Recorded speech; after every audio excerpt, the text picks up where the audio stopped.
करहल पहुंचे भाजपा नेता सुब्रत पाठक। इस दौरान उन्होंने लोगों से भाजपा प्रत्याशी रघुराज सिंह साकी के समर्थन में जनसंपर्क करते हुए अपना समर्थन देने की अपील की। करहल पहुंचने पर भाजपाइयों ने फूल मालाओं से लादकर उनका स्वागत सत्कार किया। इस दौरान उन्होंने मैनपुरी लोकसभा उपचुनाव में भाजपा प्रत्याशी रघुराज सिंह साकी के समर्थन में वोट करने की अपील की। वहीं क्या कुछ कहते नजर आए भाजपा नेता सुब्रत पाठक, आइए देखिए करहल से हमारे संवाददाता ऋषिकांत दुबे की इस रिपोर्ट के जरिए। सांसद जी, आज जो अखिलेश जी ने बयान दिया है कि वो है आप 2024 में कन्नौज से सांसद जी का चुनाव लड़ेंगे, इस पर क्या कहेंगे आप? अब वो कन्नौज से लड़ें चाहे फरुखाबाद से लड़ें, उनकी पार्टी है, वो जहाँ से मर्जी होगी वो लड़ सकते हैं, उनको अधिकार है। लेकिन कन्नौज से चुनाव लड़ने का बयान इनका हताशापूर्ण इसलिए है कि चूंकि उनकी पार्टी के तमाम सारे लोग भारतीय जनता पार्टी के संपर्क में हैं, कभी भी भाजपा को ज्वाइन करेंगे तो उनकी पार्टी में टूट ना हो, तो हो सकता है इसलिए उन्होंने इस प्रकार का बयान दिया हो।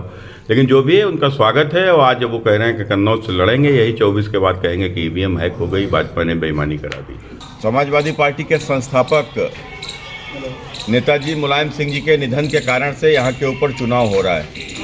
असमय चुनाव हो रहा है। कुछ समय के बाद फिर से लोकसभा के लिए मतदान होगा। तो वैसे तो चुनाव का कोई महत्व तो नहीं है। इस एक सीट से न तो सरकार के ऊपर कोई फर्क पड़ने वाला है, न सरकार बनेगी, न सरकार बिगड़ेगी। लेकिन यह चुनाव भारत में भविष्य के लोकतंत्र की स्थिति को स्पष्ट करेगा। लोकतंत्र क्या इसके लिए आया था? हजारों वर्षों के संघर्ष के बाद,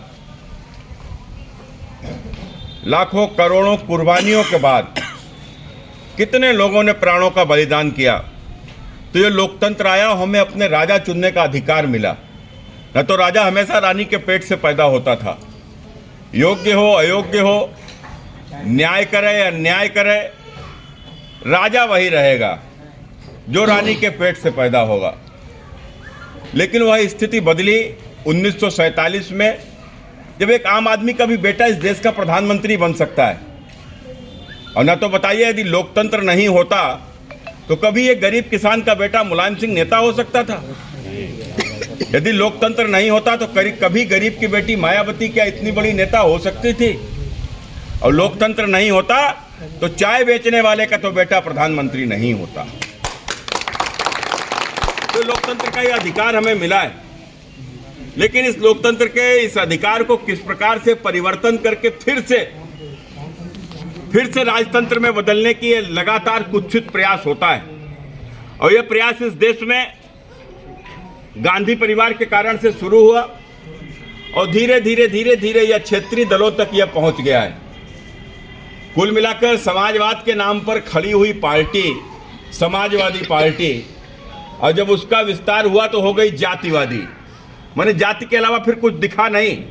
माने सिपाही की भर्ती होगी तो सिर्फ एक ही जात की होगी, लेखपाल जाएगा तो सिर्फ एक ही जात का जाएगा, बल्कि थाने में दरोगा भी यदि कोई आएगा तो फिर वो एक ही जाति का आएगा। ये सब जातिवादी हो गए। लेकिन फिर जब राजनीति की बात आई तो फिर ये परिवारवादी हो गए। माने यदि सांसद बनेगा तो फिर घर का ही बनेगा। माने एक भाई सांसद, भतीजा सांसद, बहू सांसद, पोता सांसद, और बेटा तो मुख्यमंत्री है, दूसरा भाई कैबिनेट मंत्री। माने सब कुछ परिवार को चाहिए, फिर बाहर कुछ नहीं देना। और फिर जब बात आती है वंश की, तो माने मुलायम सिंह जी के बाद उत्तराधिकार किसको मिलेगा? तो वो फिर बेटे को ही मिलेगा। माने मुलायम सिंह के बाद अखिलेश ही आएंगे, वो शिवपाल को भी भूल जाएंगे, वहाँ शिवपाल को भी भूल जाएंगे। वही हुआ।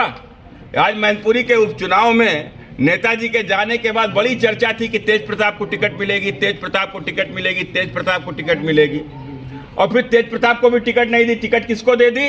टिकट दे दी स्वयं की पत्नी को, और वो तब दे दी जब बेटा बेटी की उम्र लड़ने लायक नहीं है। यदि होती तो टिकट उनको ही मिलती, और फिर लेकिन नहीं मिली तो फिर अपनी पत्नी को दे दिया। यहाँ भाई भी याद नहीं है, क्या परिवार भी किनारे हो गया। तो जो जिनके लिए परिवार भी कुछ ना हो, जिनके लिए जाति भी कुछ ना हो, वो हम आम समाज के लिए क्या हो सकता है।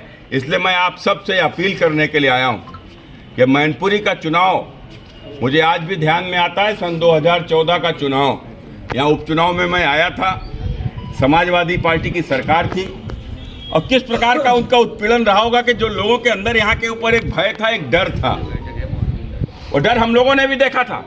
और डरे का परिणाम था जो 2014 में कन्नौज की लोकसभा का चुनाव में कुछ मतों से हार गया था, वहाँ के ऊपर क्या कहिए सीधी भाषा में कि सरकार के कारण से हरा दिया गया था। सरकार के दम पे गुंडागर्दी होती है, बड़ी गुंडागर्दी होती है।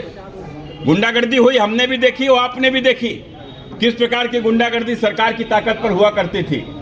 लेकिन मैंने उस समय पर कहा था, अभी जब हमारे मिश्रा जी कह रहे थे कि मैं ब्राह्मण हूँ, तो मुझे ध्यान में आ रहा था मैं केवल ब्राह्मण नहीं हूँ, मैं सुदामा वाला ब्राह्मण नहीं हूँ, ब्राह्मण छत्री वाला, परशुराम वाला। तो मैंने वहाँ के ऊपर ही मैंने कहा था, हमने अखिलेश जी याद रखना, चुनाव के बाद मैंने याद रखना, आपने सत्ता की ताकत के ऊपर गुंडागर्दी कर ली। सत्ता की ताकत पर गुंडागर्दी से हम पार नहीं पा सकते, हम नहीं लड़ सकते, नहीं जीत सकते गुंडागर्दी से। हम स्वीकार करते हैं इस बात को कि सत्ता से लड़ा नहीं जा सकता। लेकिन अखिलेश जी याद रखना, 2019 भी आएगी, फिर लोकसभा का चुनाव होगा, और तब भारतीय जनता पार्टी की सरकार होगी, और यदि भाजपा की सरकार होगी तो फिर हमसे बड़ा मीडिया देख नहीं बोले, हमसे बड़ा कौन होगा। और फिर आपने देखा होगा 19 के परिणाम के बाद रोते हुए कई बार मीडिया पे दिखाई पड़े, आज तक रो रहे हैं। तो कुल मिलाकर हम लोग, गब्बर सिंह कह गया जो डर गया समझो मर गया। अब काहे का डरना, अब काहे का डरना।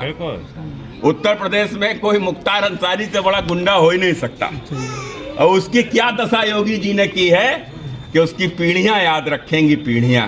तो इसलिए मित्रों, डरने की कोई आवश्यकता नहीं है। योगी जी ने भी मुझसे कहा है कि वहां जाइए, और जो गुंडा दबंगई करता हो, जो जनता को डराता हो, सताता हो, जरा उसका चुपचाप नाम लिखकर हमको भेज देना सुब्रत, फिर उसकी पीढ़ियों में कोई गुंडागर्दी नहीं करेगा। किसी से डरने की आवश्यकता नहीं है, न लड़ने की आवश्यकता है। लोकतंत्र की लड़ाई केवल वोट से लड़ी जाती है। लोगों को समझाइए और इस वंशवाद को उखाड़ कर फेंकिए, और यही अपील करने